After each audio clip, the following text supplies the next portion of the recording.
Assalamualaikum warahmatullahi wabarakatuh. Perkenalkan, nama saya Ahmad Ars Maulana dengan NIM terakhir 450. Saya dari kelompok 1.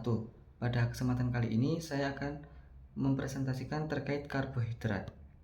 Karbohidrat adalah salah satu komponen penting dalam bahan makanan yang berfungsi sebagai sumber utama energi bagi tubuh manusia. Karbohidrat hadir dalam berbagai bentuk, termasuk monosakarida, disakarida, dan polisakarida, yang masing-masing memiliki peran spesifik dalam metabolisme. Dalam pangan, karbohidrat ditemukan di berbagai produk alami seperti buah-buahan, sayuran, biji-biji, dan umbi-umbian. Jenis-jenis karbohidrat dibagi menjadi dua, yaitu ada karbohidrat sederhana dan karbohidrat kompleks. Untuk karbohidrat kompleks itu ada polisakarida, dan karbohidrat sederhana itu ada disakarida, monosakarida, dan juga oligosakarida. Yang pertama adalah oligosakarida. Oligosakarida terdiri atas polimer 2 hingga 10 monosakarida. Sebetulnya disakarida termasuk dalam oligosakarida, tetapi karena perannya dalam ilmu gizi sangat penting, maka dibahas secara terpisah. Contohnya ada inulin, rafinosa, glukomanan, dan laktulosa. Kemudian yang kedua yaitu monosakarida. Monosakarida ada 3 jenis yang mempunyai arti gizi, yaitu ada glukosa, fruktosa, dan juga galaktosa. Yang pertama adalah glukosa, dinamakan juga sebagai gula anggur, terdapat luas di alam dalam jumlah sedikit, yaitu dalam sayur, buah, sirup jagung, sari pohon, dan bersamaan dengan fruktosa dalam madu. Glukosa memegang peranan sangat penting dalam ilmu gizi. Untuk struktur kimia glukosa dapat dilihat pada gambar pada PPT. Kemudian yang kedua yaitu fruktosa, dinamakan sebagai gula buah yang merupakan gula paling manis. Gula ini terutama terdapat dalam madu bersama glukosa dalam buah, nektar bunga, dan juga di dalam sayur.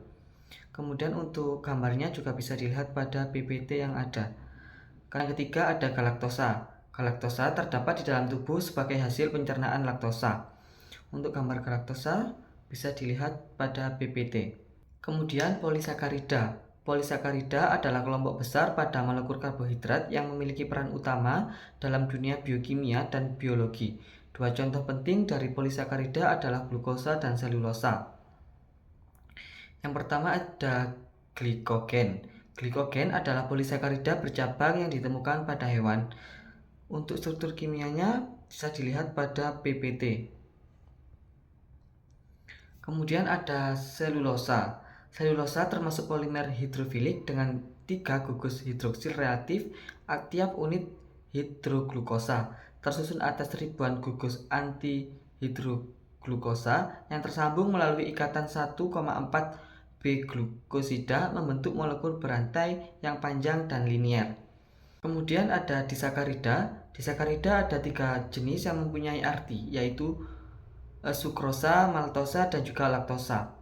Sukrosa dinamakan juga gula tebu atau gula bit. Gula pasir terdiri atas 99% sukrosa, dibuat dari kedua macam bahan makanan tersebut melalui proses penyulingan dan kristalisasi. Untuk gambarnya bisa dilihat pada PPT. Kemudian maltulosa. Maltulosa adalah suatu disakarida yang terbentuk dari 2 molekul glukosa. Maltosa merupakan hasil antara dalam proses hidrolisis amilum dengan asam maupun dengan enzim. Seperti yang ada pada gambar merupakan struktur dari maltosa. Kemudian laktosa. Laktosa merupakan hidrat utama dalam air susu hewan. Laktosa bila dihidrolisis akan menghasilkan D-galaktosa dan D-glukosa. Karena itu laktosa adalah suatu disakarida.